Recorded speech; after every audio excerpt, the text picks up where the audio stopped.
Al Faruk TV. আসসালামু আলাইকুম ওয়া রাহমাতুল্লাহি ওয়া বারাকাতুহু। সুপ্রিয় দর্শক শ্রোতা, আল ফারুক টিভির পক্ষ থেকে আপনাদেরকে স্বাগতম। আপনারা অনেকেই আমাদেরকে প্রশ্ন করেছেন, শবে মেরাজ উপলক্ষে আগামীকাল ছুটি থাকবে কিনা, এই সম্পর্কেই আজকের ভিডিও। এটা বলার আগে যারা আমাদের চ্যানেলটি সাবস্ক্রাইব করেননি তারা অবশ্যই আমাদের চ্যানেলটি সাবস্ক্রাইব করবেন এবং পাশে থাকা বেল আইকনটিতে ক্লিক করবেন, যাতে করে আমাদের পরবর্তী ভিডিওটি আপনাদের ডিভাইসে খুবই দ্রুত পৌঁছে যায়। সুপ্রিয় দর্শক, চলে যাই মূল কথায়। আমরা আপনাদেরকে ইসলামিক ফাউন্ডেশন কর্তৃক মসজিদ ভিত্তিক শিশু ও গণশিক্ষা কেন্দ্রের ছুটির তালিকা প্রকাশ করেছিলাম 2025-এর, এবং সেখানে আমরা বলে দিয়েছি যে এইটা কিন্তু ইসলামিক ফাউন্ডেশন কর্তৃক কোনো নির্দেশনা নয়, স্বাভাবিক সরকারি ছুটিগুলো আমরা প্রকাশ করেছি।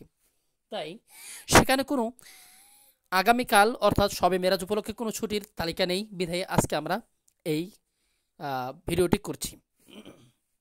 সুপ্রিয় দর্শক, আপনাদেরকে সকলের অবগতির জন্য জানাচ্ছি যে যারা মসজিদ ভিত্তিক শিশু ও গণশিক্ষা কেন্দ্র চালান, আগামীকাল শবে মেরাজ উপলক্ষে সকল শিক্ষা কেন্দ্র ছুটি। তাই আপনাদেরও কেন্দ্রগুলো ছুটি, অর্থাৎ মসজিদ ভিত্তিক শিশু ও গণশিক্ষা কেন্দ্রের সহজ কোরআন শিক্ষা কেন্দ্র এবং প্রাক প্রাথমিক শিক্ষা কেন্দ্র যারা রয়েছেন সকলেরই শিক্ষা কেন্দ্রগুলো ছুটি থাকছে। তাই নিশ্চিন্তে আপনারা কেন্দ্র ছুটি দিতে পারেন। তবে হ্যাঁ, আগামীকাল বিভিন্ন জায়গাতে বিভিন্ন কেন্দ্রে অথবা বিভিন্ন অফিসে শবে মেরাজ উপলক্ষে আলোচনা সভা করতে পারে, সেখানে হয়তোবা শিক্ষকদের যেতে হতে পারে।